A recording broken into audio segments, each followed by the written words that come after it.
Buxoroda soyli o'rmonzor bor desam ishonasizmi? Bu maskan millionlab daraxtlar soyasida joylashgan tapchan sun'iy soylardan iborat bo'lib, oilaviy yoki do'stlar davrasida dam olish uchun ayni muddao. Bunday mo'jizakor tabiatni his qilishingiz uchun Buxoro viloyatidan chiqishingiz shart emas. Ushbu joyga kelsangiz nafaqat dam olasiz, balki tuyaqushdan tortib kaftar va burgutgacha bo'lgan turfa xil jonivorlarni ko'rib hayratga tushasiz.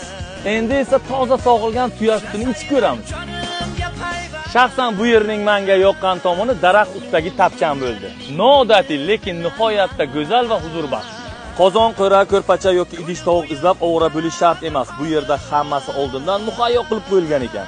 Har bir tapchanga kamida 10 kishi bemalol sig'adi. Bir kunlik narxi 500 ming so'm ekan. Agar Food Travel hamda Jilvon Jilosi Instagram profiliga obuna bo'lsangiz, siz uchun maxsus narx 100 ming so'm chegirmada bir kunligini 400 ming so'm qilib berishar ekan. Xalqimiz uchun ajoyib tavsiya. Buxorodan 35 kilometr uzoqlikda Shofirkon tumanida joylashgan Jilvon Jilosi maskaniga tashrif buyuring. Kelsangiz afsuslanmaysiz. Bu videoni uzoqqa bora olmayman deb bahona qiladigan do'stingizga yuborib qo'ying. U bilsin, rohat uzoqda emas, Jilvon Jilosda. Oilaviy yoki do'stlar bilan dam olish lokatsiyasini Telegram kanalimdan topasiz. Bosh homiylarimiz Aysut sut mahsulotlari hamda Tojmahal to'yxonasi.